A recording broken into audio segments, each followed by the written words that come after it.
Well, good morning, everybody. Welcome to the Sandler webinar on how to succeed at selling remotely.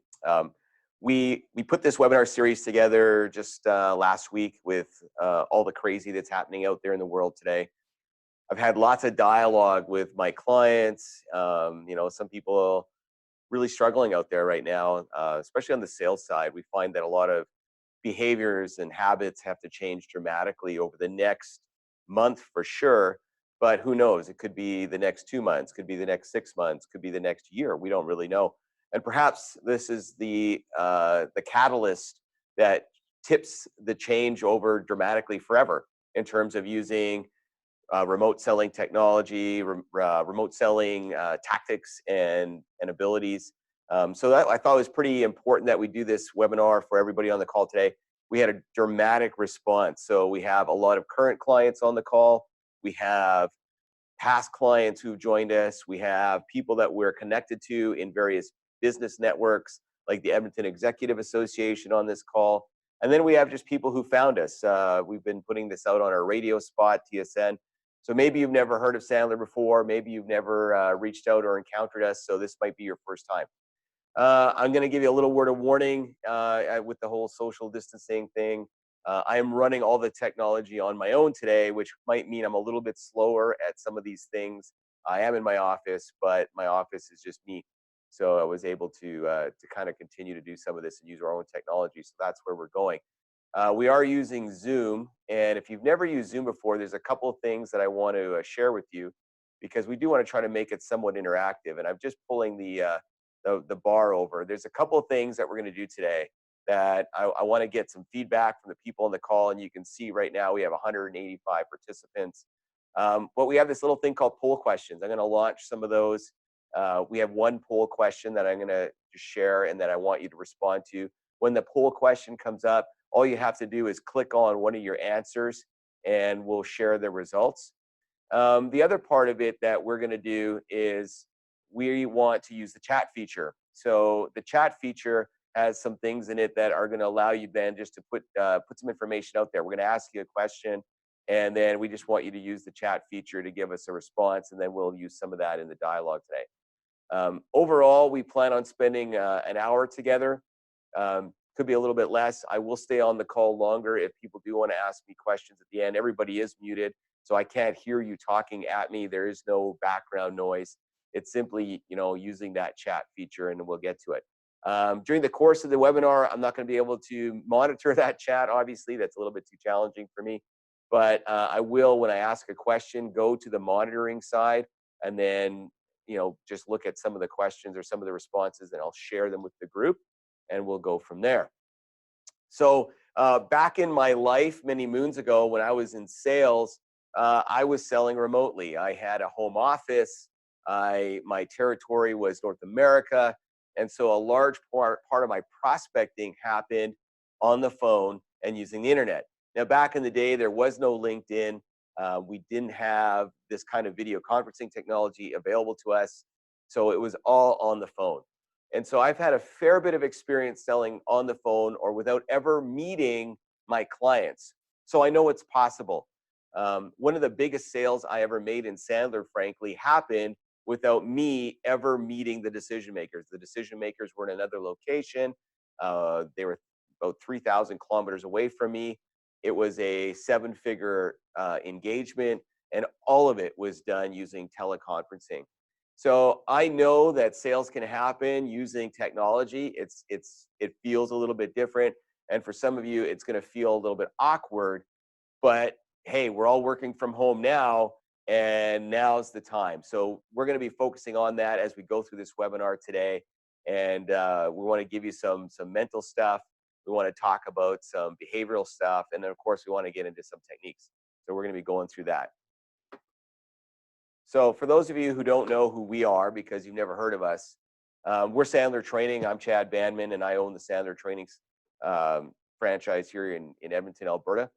And we do a lot of training. And in fact, we train all over the world, and we do all kinds of webinars. We do all kinds of remote training. We also do online learning and e-learning. So Sandler Training's been around for 40 plus years, and we work in all kinds of industries. and business to business sales, business to consumer sales, developing sales leaders, along with really just creating the right structures inside of organizations for long-term sales success. That's really what we are known for. Now, what's going to happen today? You'll notice that we got 4 things on the board. This is what we call the adult learning model.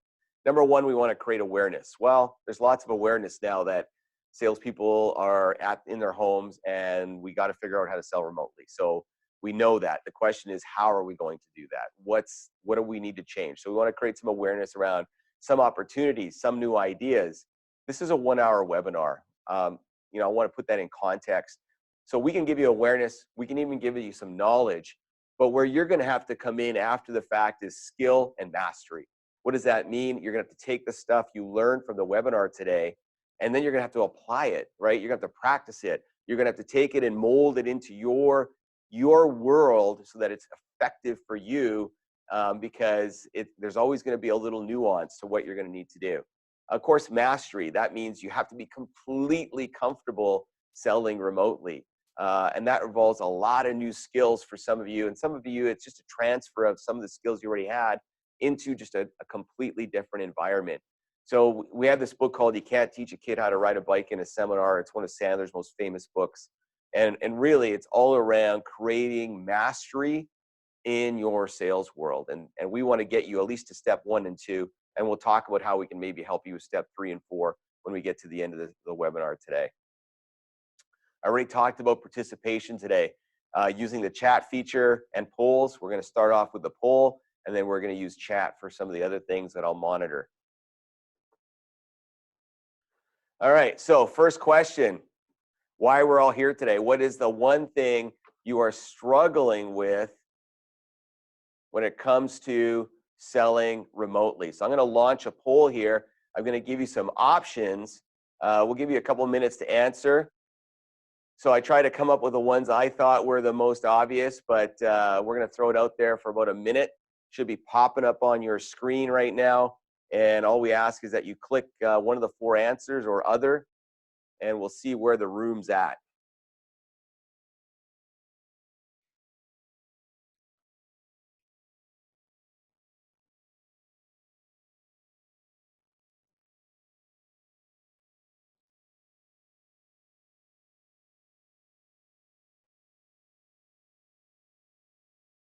Oh, looks like we're having a pretty even split.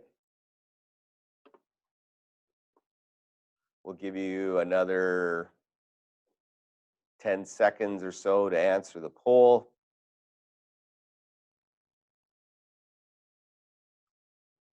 All right, and we'll end it in 5 seconds here. And then I'm going to share the results. So what do we have?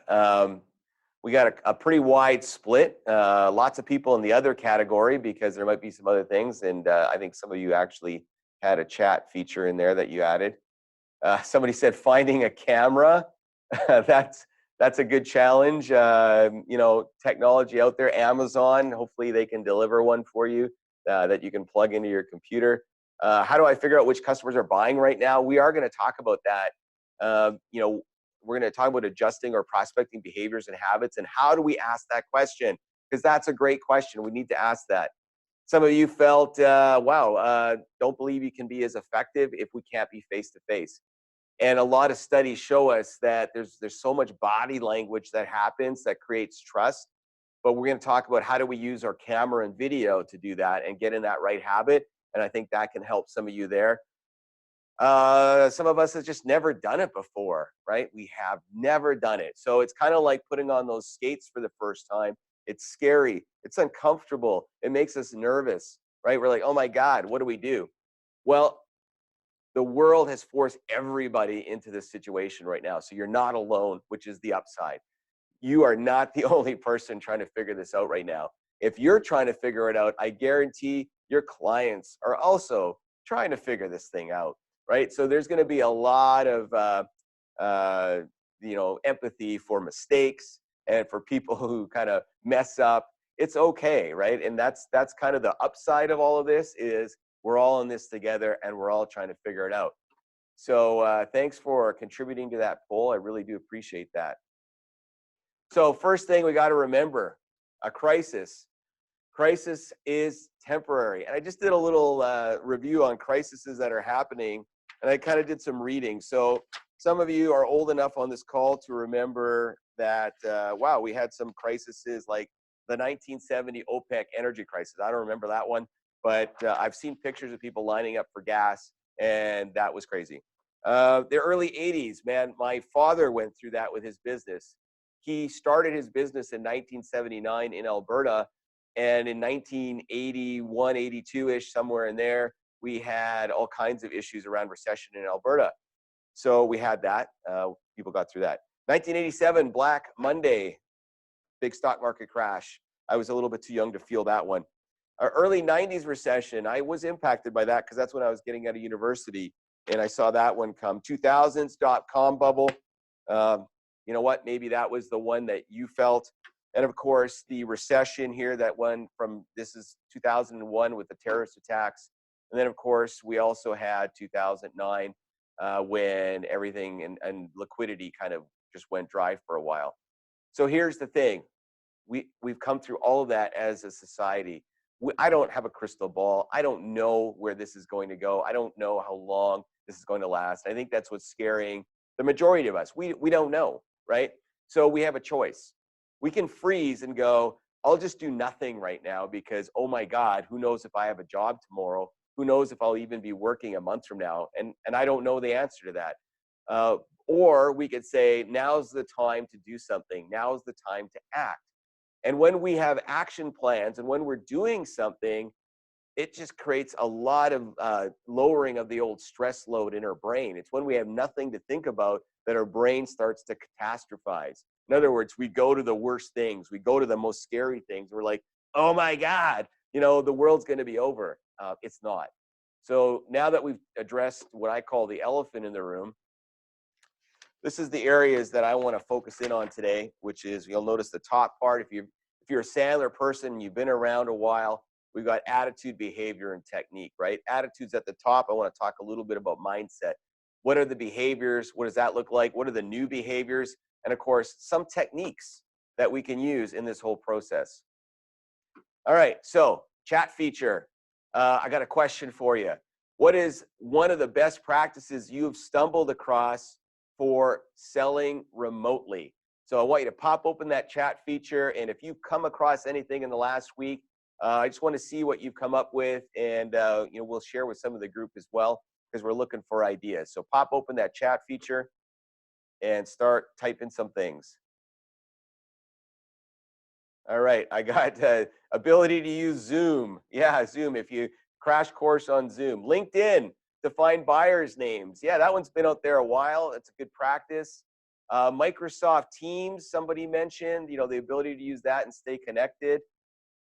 Inviting people to Zoom to show homes. So we got people on the call, frankly, who used to have people walking in the door for show homes. That's an interesting new way of dealing with things. Staying in touch, screen sharing to show presentations, using our CRM, the thing we've had that we've never used. Empathize, support, Facebook. Man, there's lots of great ideas on here. And unfortunately, I'm not going to have time to share everybody's own good idea. But what we might be able to do is go back into the chat and just share some of that with people who've registered if you haven't come up with some of your own ideas. We definitely want to share with some good ones here on our own. So I wanted to share this little video clip. I found this a number of years ago, but we're stuck at home, so we might as well feel this way about it. Now my whole house is great. I can do anything good. I like my school. I like anything. I like my dad. I like my cousins. I like my aunts. I like my Allisons. I like my mom. I like my sisters. I like my dad. I like my hair. I like my haircuts. I like my pajamas. I like my stuff. I like my rooms. I like my whole house. My whole house is great. I can do anything good. Yeah. I can do anything good. Better than anyone. Better than anyone.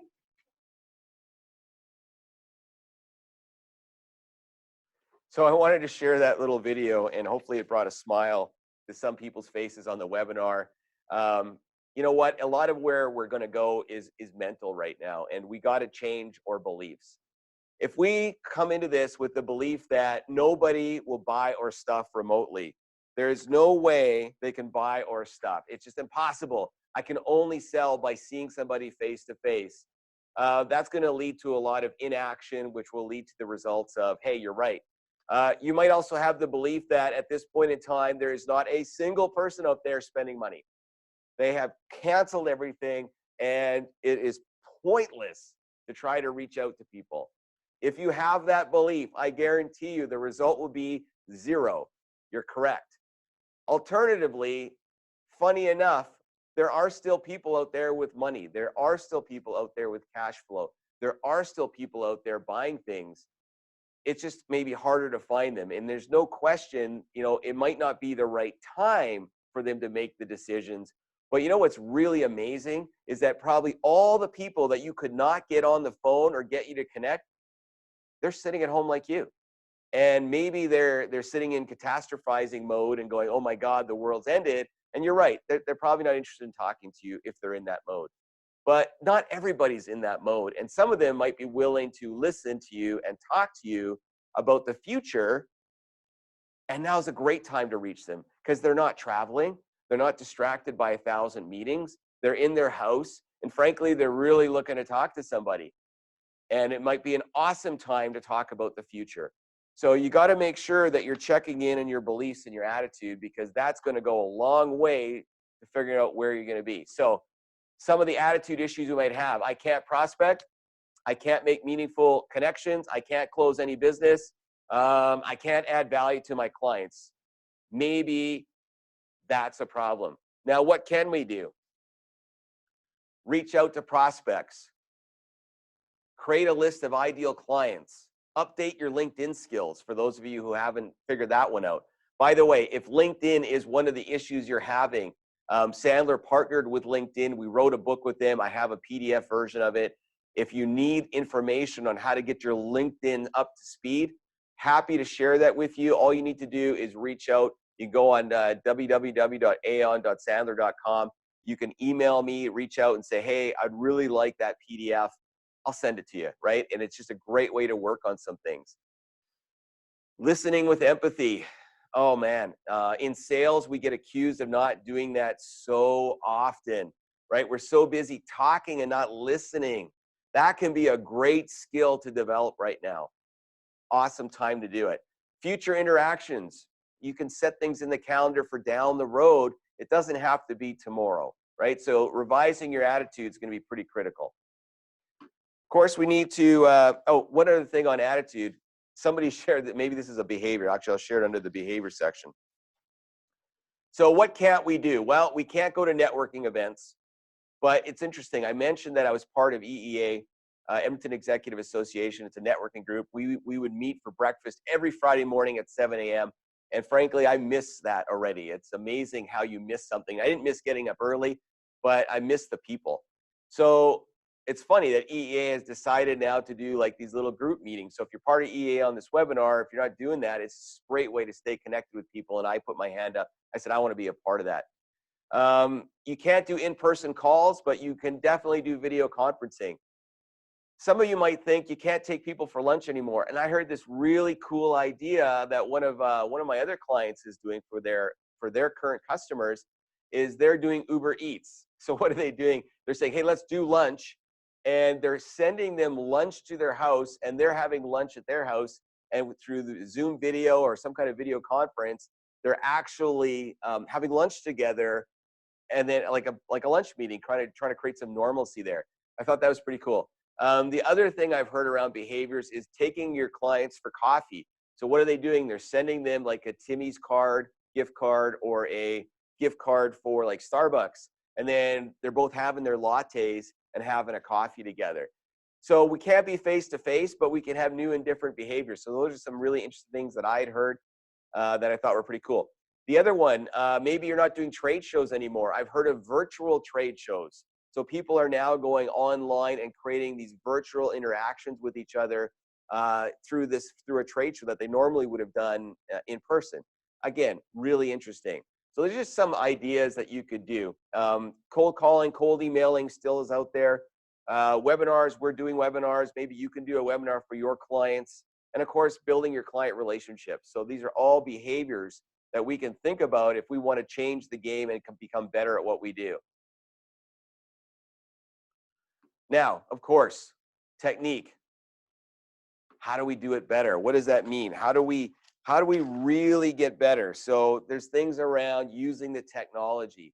You got to become comfortable using the technology. And we're going to talk a little bit about technology. We're not going to get into the specifics because obviously people are going to use different platforms. But little tips, right? The one thing I notice that people struggle with when it comes to technique on a video call is they don't look at the camera, or they don't turn their camera on. I don't know why people don't turn their camera on. It's kind of like going to a meeting and then sitting behind a black screen and trying to conduct the meeting. Turn your camera on, right? I mean, it's just a simple little thing. If you're nervous about it or you feel you don't look, just go look in the mirror before you turn it on and then it'll be fine, right? Those are just some basic things that you want to think about. If you're not comfortable with things, you got to practice with your team. Before you practice on a customer, practice with somebody on your team. Run a conference call. Run it as you would do it start to finish. Make sure you know what you're doing and are completely comfortable doing it. Now let's talk about wins. How would you define a win in your current world, in your current environment? What's a win? So we got the chat feature. I'd love people just to throw some things in there in their world right now. What are you considering a win? So take a second, open that chat box up, type some things in. What's a win for you guys?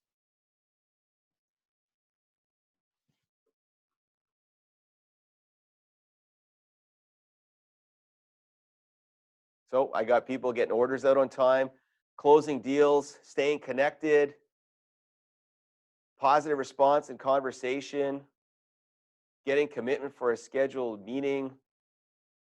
What else am I seeing? Staying connected is a lot. Building relationships, bringing value, checking in on clients. Yeah, there's lots of good stuff here. Less distractions. Somebody wrote just sales, right? So we know that sales are still happening. Awesome. Bring value is a good one. Yeah, absolutely. We want to bring value. So I want to talk a little bit about some of our techniques here today. What are we going to do that's going to allow us to be successful? And first and foremost is our pre-call strategy.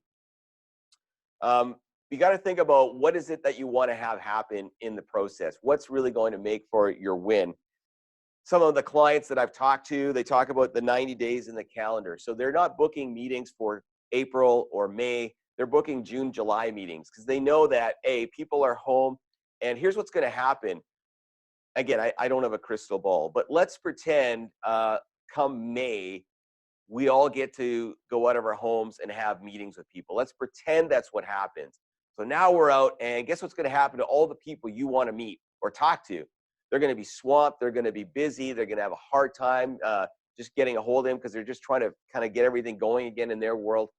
And so if you can be out there saying, putting out meetings in your calendar for 90 days down the road, you might be the person who actually gets a sliver of their time. And that could be a huge advantage. So while everybody else is trying to figure out how to get up and running again, you've actually got a leg up on your competition. It's like you've started 100 meters in front of them and they're just standing at the start line. Could be a huge plus. Proposals for the future is another thing you might be wanting to thinking about. And of course, protecting your current client base. So when we talk about pre-call strategies, I want to talk about a couple of key things. Number one, research, right? What are we doing on the research side before we reach out to somebody? We want to talk about agendas, right? How do we set the proper agenda for people? What do we need to do to prepare in terms of just the basic stuff like sending out links to meetings, making sure we're on the right time zone if we're trying to sell to people in different time zones, all of that stuff, making sure the right people got invited. That's all preparation stuff. We're going to talk a little bit about our upfront contracts. And for those of you who come from the Sandler world, you know what I'm talking about. For those of you who have no idea what an upfront contract is, I will give you a basic understanding of what that is.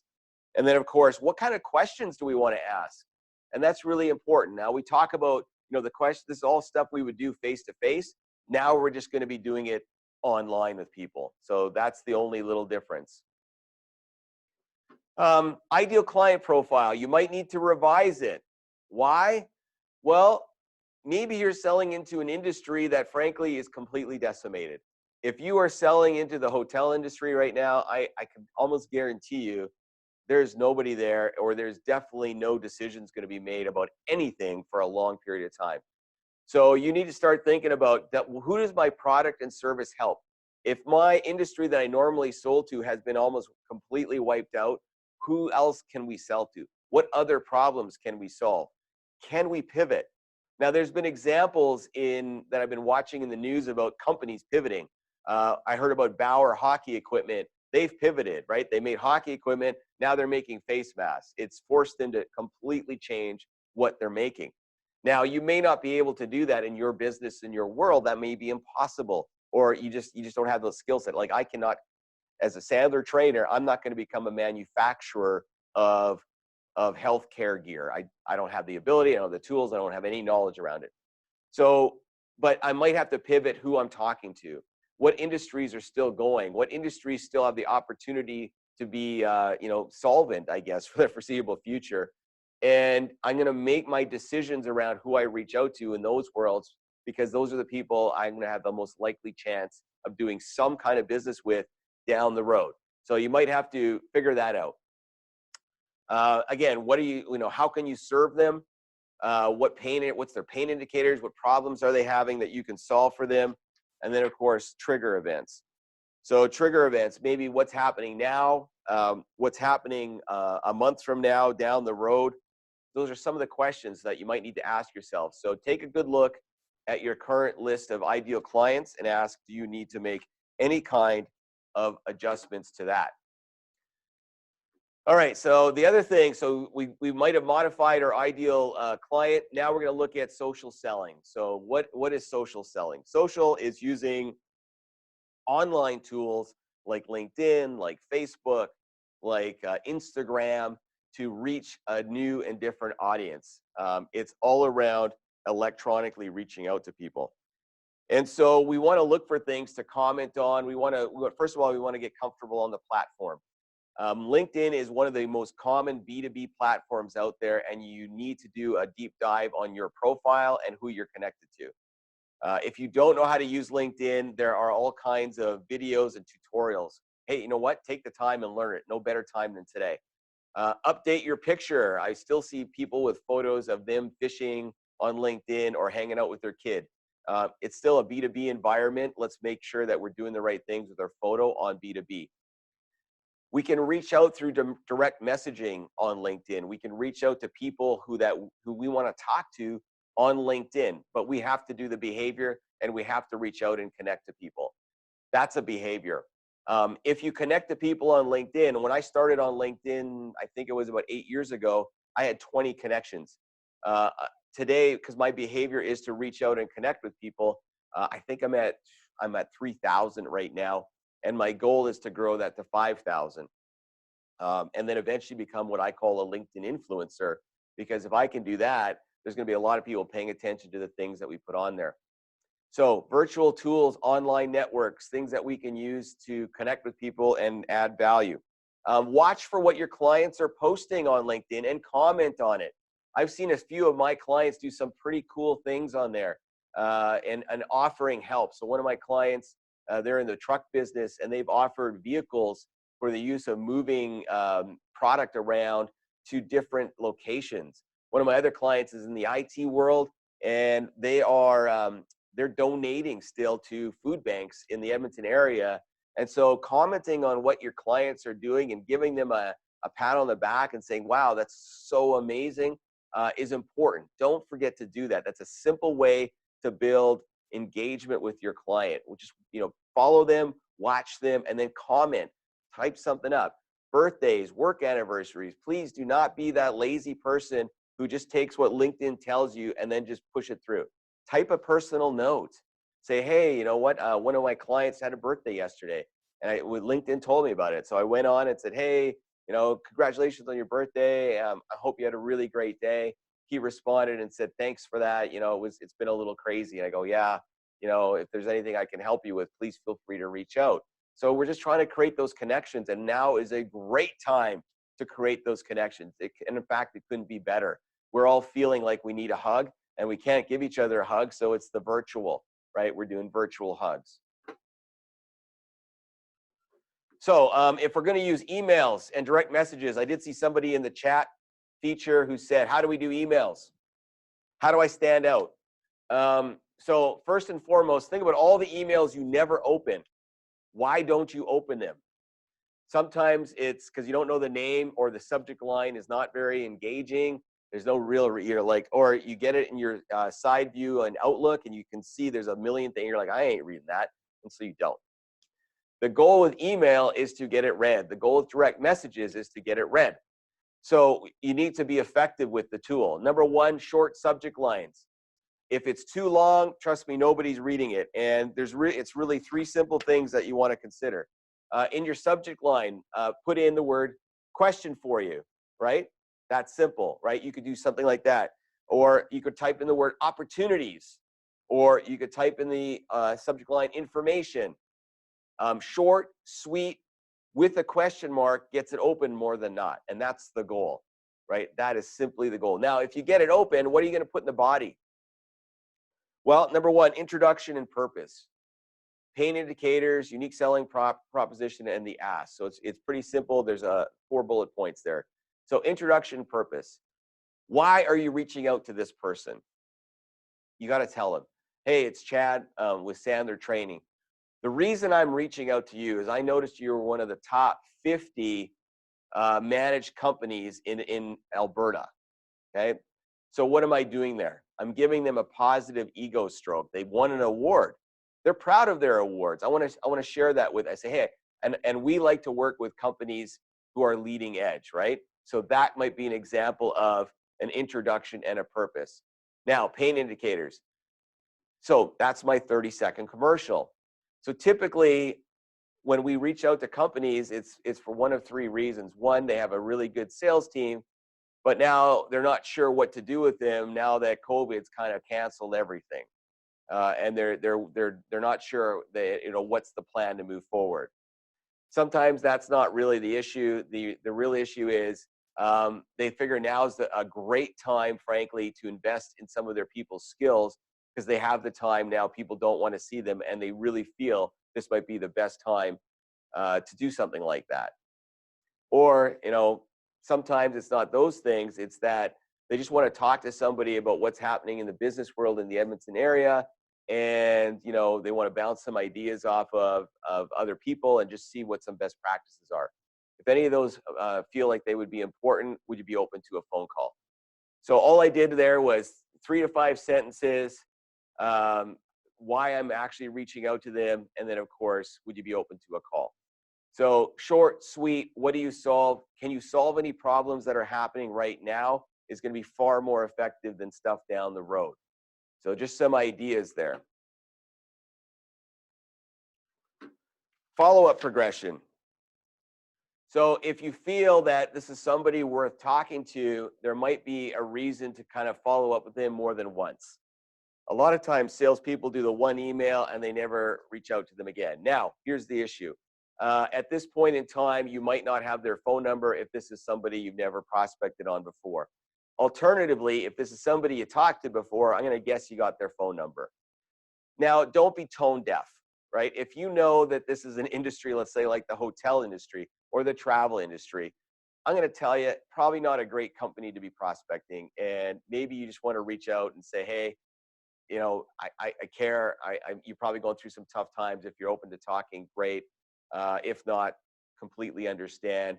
But I probably wouldn't even do that kind of call with that organization just because they're just in a world of hurt. Now, some of the other companies, like I prospect on IT companies, and right now, a lot of the companies I'm dealing with are frankly busy. In fact, they're looking for more people in some scenarios.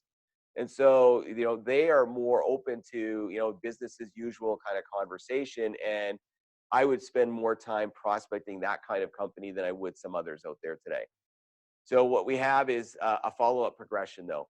So now you have the time to do this. Emails, direct messages, text, voicemail, but you should be adding value.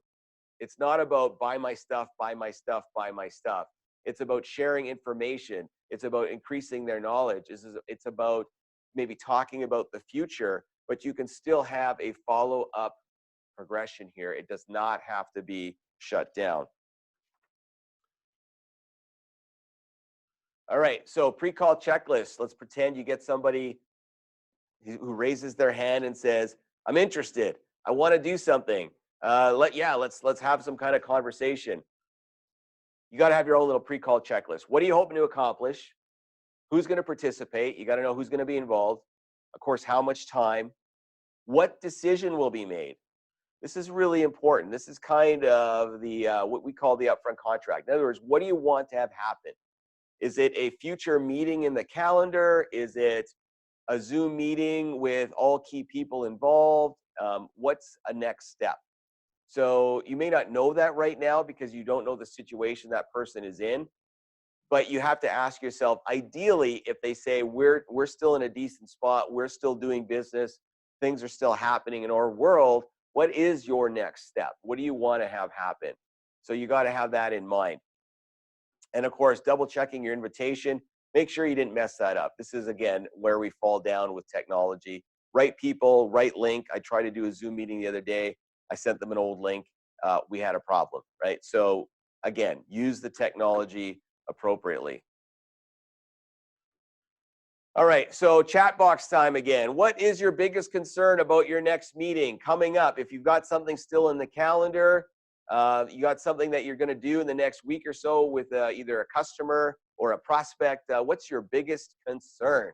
All right, I already see one already. It says they'll say no with a sad face. I see technology issues, people staying positive. The budget's been cut. Yeah, that one. Price point is critical now. They'll cancel the contract. Wi-Fi connection. Oh, that one is, yeah, we need Wi-Fi today more than ever. Again, cancellations, no budget, price increases, not getting a commitment at all, people getting sidetracked. Okay, we got lots of concerns out there. So how do we deal with concerns? Here's what I'm going to tell you. If you've heard it more than 3 times, you need to lead with the concern. Do not wait for them to tell it to you. You're going to lose all control of the meeting.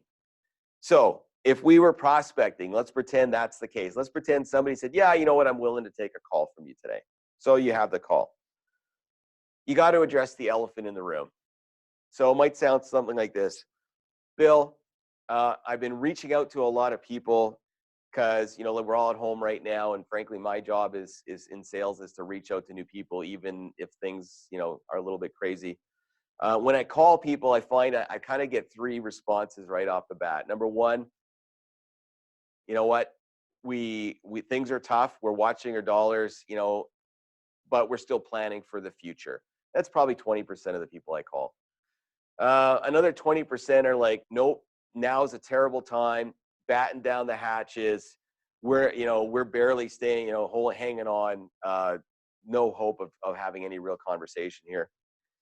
And then, of course, I have 60% who aren't sure, right? They've never been through this. They know they got to be careful, but they also know they can't turn off planning for the future. Which category might you be in?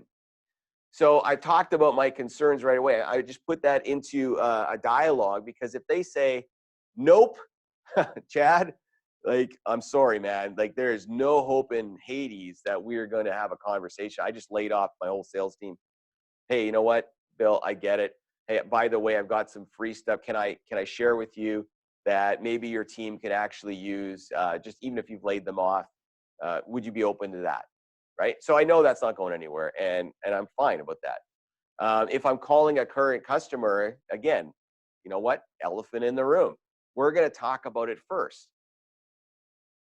People are scared to do that because, like, man, if I put that thought in their head, they might actually do it. Listen, you know what? You're not that powerful as a salesperson. They are thinking it. I guarantee you, they are already thinking it. You talking about it does not put the seed in their head. But now you get to control the dialogue, which is in your favor. So you got to talk about it. And in Sandler world, we often talk about my biggest fear. If you've never heard of that before, I suggest that you think about it. Bill, here's my biggest fear. And when you say my biggest fear, you're vulnerable, you're open. And right now, hey, a lot of people are being pretty open about their feelings and what's going on. And you'll get some pretty honest dialogue with people. So it's a fear. I get it. Trust me, nobody's alone in this world today. But how you talk about it can make a big difference. So a little bit best practices from, okay, now we got the meeting started. What do we want to make sure we do? I already talked about one of them is your camera's got to be on. Make sure your camera's on. Number two, your background. Please be careful what's on your background. I've been on a few calls. We do a lot of remote training. I get to see people's home decor. You want a pretty neutral space if you can. If you are getting adept, a lot of these technologies have backgrounds that you can put up behind you, like Zoom, for example, will allow you to put a picture of an office behind you, just any photo you want, so that you don't have your maybe your 1978 poster from AC/DC on the wall or something like that, so people don't see that. But I would just make sure, be cognizant of your background. Be cognizant of the sound in your area. If you have, I mean, a lot of us are working from home, maybe you have a dog, a cat, kids, you need to find a place that you can quiet or close the door as much as possible, because what's going to happen is the worse the sound is, the more difficult it will be for people to engage, and people cannot stand it when the sound is bad. So if you use your earbuds, it's going to help you. If you have a mic, right? If you use AirPods, it can be very useful. But you want to try to avoid any kind of external sound, because it's just going to blow things up. It's not going to be good. Turn off all the apps on your computer, right? Anything you got going on, reminders, Outlook, anything that could possibly distract you from the conversation you're having with either your customer or your prospect. Turn it all off.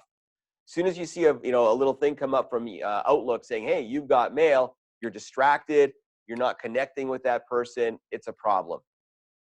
Make sure that you do that. Eye contact. How do you have eye contact with somebody that you're not sitting in front of? You do it by looking at the camera, right? Your eyes look at the camera. Take your computer and put it eye level, like put a box under it. Just get something so that your camera is not looking up your nose and it's looking straight at you, so you can make eye contact. Don't look at yourself. Look at yourself before you get on the call. Go look in a mirror, make yourself pretty. But when you come back, you're looking in the camera. It's small, but that eye contact, that person, when they see you looking at them, it's, again, a sense of connectedness. When you're not making eye contact, people feel it. And when they feel it, again, less bonding and rapport. So we want to make sure that we're not doing that. We want to do everything we can to overcome the issues of bonding and rapport by not being face-to-face with somebody. Really important. Now, how do we connect? We got to have some connection questions. Well, there's some obvious ones. So when we connect with people right now, we can talk about what's happening in their industry. We can talk about what's happening in the marketplace, their company, and what's happening to them. It's a perfect time to think about your opening question. And this is just an example of one you could use if you so chose to use it, right? So how has it affected you, your company, your city, your industry? Again, empathy, listen. Really important that we have that connection with people. So make sure that you're doing some of that. It's really important that you get your tone right. Practice listening for concerns, family stuff. That's going to be really critical. Now, we talked a little bit earlier about what's your upfront contract going to sound like. What's the purpose of that upfront contract? Honestly, it's to confirm and continue. Really, it's get permission to do something else, right? So where can we do it? Now, people sometimes get confused because we use the word up front, and so they think it only happens at the front of the call. Upfront contracts happen at the start of the call and at the end of the call. They don't just happen in one spot. So they can happen on your phone call at the beginning, at the end, calendar all email and calendar invites, and of course, when you close the sale. And really, all we're doing is setting expectations. What's going to happen? When is it going to happen? right? So maybe it's around, hey, at the end of this 10-minute dialogue, if there's something here that you feel could be there for the future, would you be open to putting it in your calendar 90 days from now when things might have settled down? Or would you be open to reconnecting in 30 days to have a dialogue around that? So it's really important that you set the rules for the agenda still. Let's talk about buying emotions, also critical. What are we going to talk about? Well, right now, probably not a lot of people talking about gain in the present, like what are you going to get out of this? What's going to help you? But there might be a lot of pain. So here's the thing. I went a few years ago. I was going to an acupuncturist, and I had been having issues with pain in my back, and I hadn't really done anything about it. But then I started to notice I had a weakness in my hand. I couldn't grab anything anymore.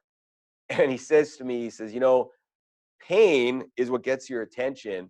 Weakness is what gets you to, is your call to action. And so when we look at the companies that we're servicing and the people that we're helping, do they have a pain in the present right now that I can help with? Does my product or service help them today? Does it save them some kind of money? Is it going to help them conserve cash? Is it going to help them keep people employed? Is it going to help them stay connected to their customers? Like, is there something that I can do right now that's going to help them legitimately, right? That's really important. Pain in the future, a lot of fear out there right now about what's happening, what we don't know. But you know what? Let's pretend we come out of this 90 days from now. Now what? What's going to matter? How can we help you get through some of the transition to being effective in your world and being a strong company again? So we got to have our questions around that go into their buying emotions, and it has to be centered around solving specific problems for them, and especially if there's something that you can solve right now. Now, I put this slide up. Normally, I was going to ask you guys for the chat feature, but I see I'm getting a little bit low on time. So there's going to be some objections that we're hearing right now if we do this, and I'm going to guess that we know what they are. I'm going to guess that a lot of it has to do with no money, no budget, can't do it right now, just trying to hang on, any of that stuff. I'm sure that we're going to hear that. Now, let's pretend somebody said, yeah, there's no money for anything. Let's just pretend they said that. One of the tools that we teach people here at Sandler is, well, maybe you could reverse that. So do they say there is it no money right now? Is that no money forever? Right? So is it forever or just right now? So reversing it when somebody says there's no money to do anything, is that no money right now or no money forever? Again, your tone and how you use that questioning strategy is going to matter. I did mention the let's pretend. If you haven't used let's pretend, perfect time to use it. Sally, let's pretend.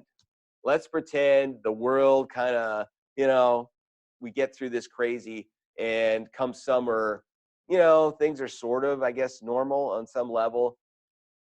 Should we talk then? Would you be open to having a dialogue about X, Y, and Z?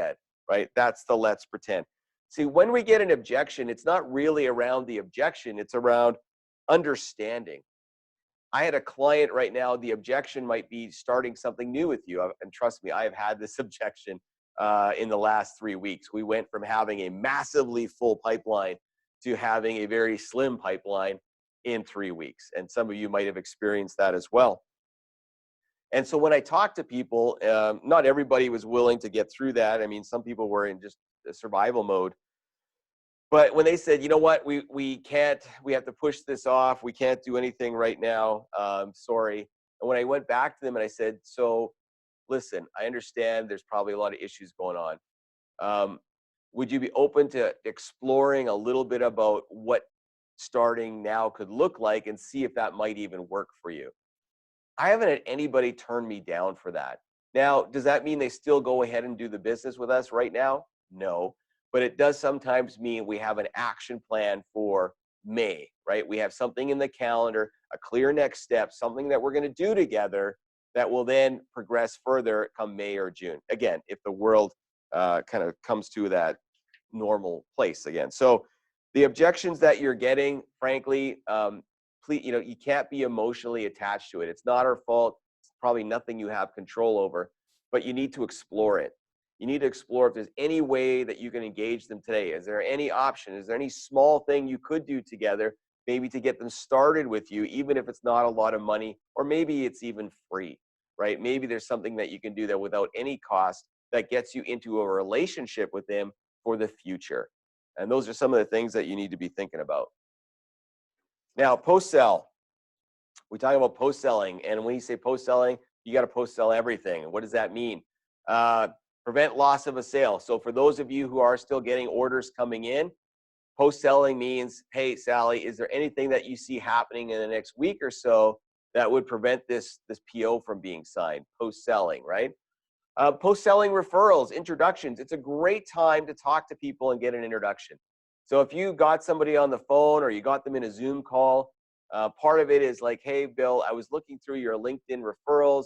Right now I find I don't know about you, but I'm finding there's a lot of people sitting at home. They have some more time now than ever to talk about new opportunities that could present itself 90 days from now. I saw that you're connected to Joe and Jim. I don't know if you know them. These are people that I've been trying to connect with. Would you be able to help me? Now, maybe he doesn't know Joe or Jim because he's got 8,000 people in his LinkedIn, but maybe he does.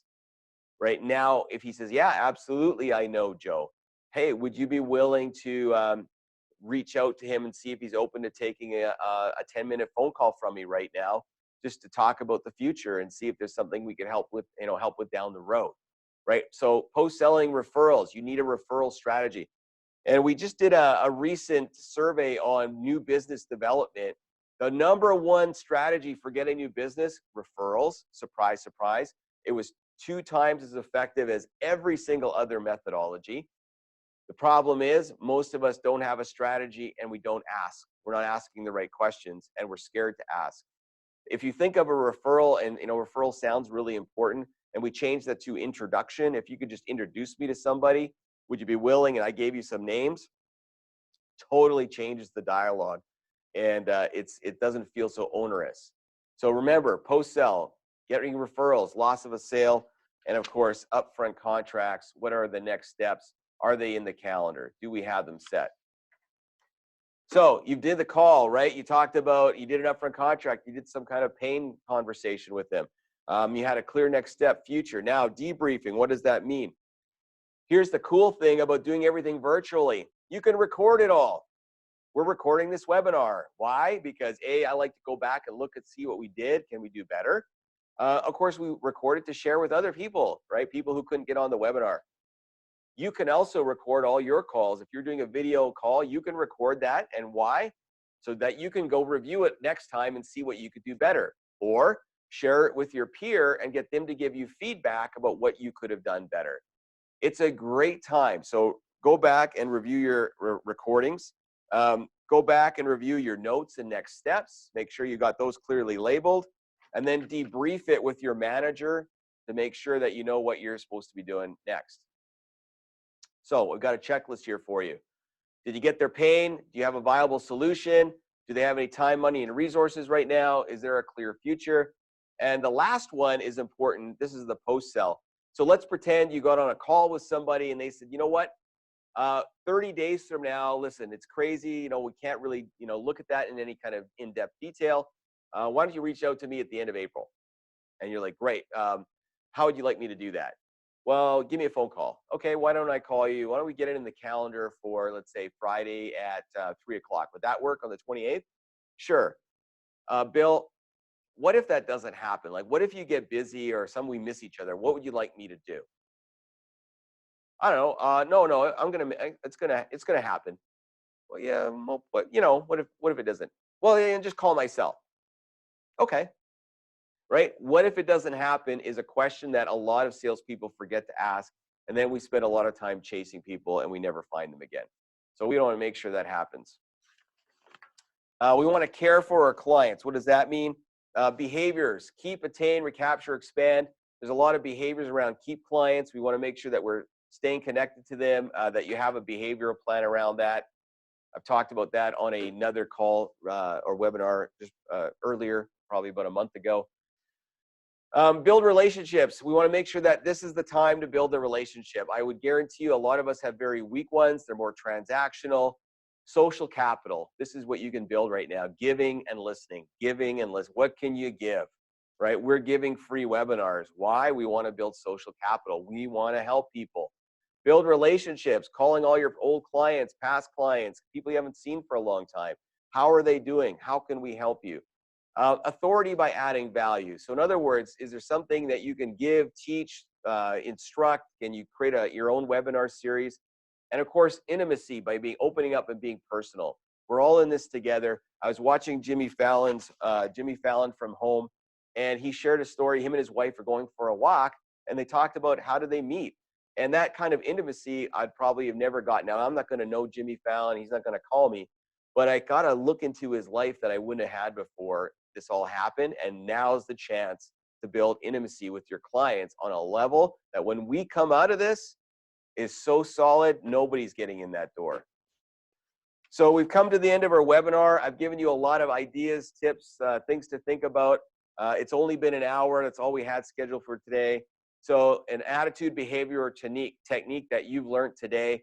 I want you to identify something for yourself that you can take away from today's webinar.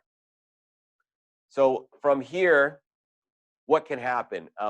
Listen, we're still selling as well. Some of you know us, some of you are our clients, and some of you have no idea who we are. There's a couple of things that we're willing to offer here. Some of them are free, and some of them have a cost. One of them, a complimentary sales assessment for a sales team. If you go to our website, aon.sandler.com/sales effectiveness, there's a little survey that goes through there. If you fill in that survey, you qualify for a 20-minute coaching call. We'll get on the call with you, walk through it. What does it mean? How can we help you? Maybe there's something that we could provide you some insight right now that would help your team. Go to our website, look at that. April 9th, if you're a leader on this call, how to succeed at leading in uncertain times, that's going to be the topic. Love to have you. We already have over 100 people signed up for that one. Love to see more people on there. So some of you are no longer going to restaurants and no longer spending money on gas. So you actually do have some free money. And I don't know who that is on this call. There might be some people. So we wanted to give you a paid option where we would give you what's our virtual foundation. So we have a 12-session foundation on Sandler online, and includes 2 one-on-one coaching sessions. So we're going to get on a call with you for an hour, and we're going to help you kind of get that stuff, that knowledge and skill into your game for the future, right? We would help you do that. $895. Again, if you're interested, you can reach out on our website. We will absolutely get back to you. And of course, lastly, if you're looking just for some more free materials, if you go to aon.sandler.com/sell, you can get access to our e-learning for a year. There's a ton of stuff on there that you can learn as well. So my hope is that you got something out of this webinar today, that you found some value in it. We thank you for coming. Stay strong, everybody out there. This too will pass. And at the end of it, if you can come out a salesperson who's stronger and better than you were going into it, I believe that will be a positive. So thanks for joining us today.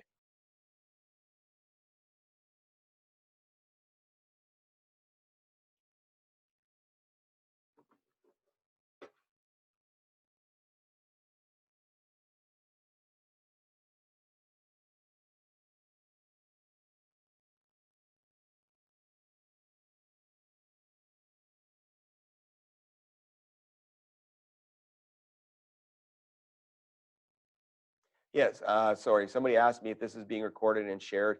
Yes, we will be sharing the recording. We have everybody's email who signed up. We will be sharing a link. It's going to be a Dropbox link so that you can review it again.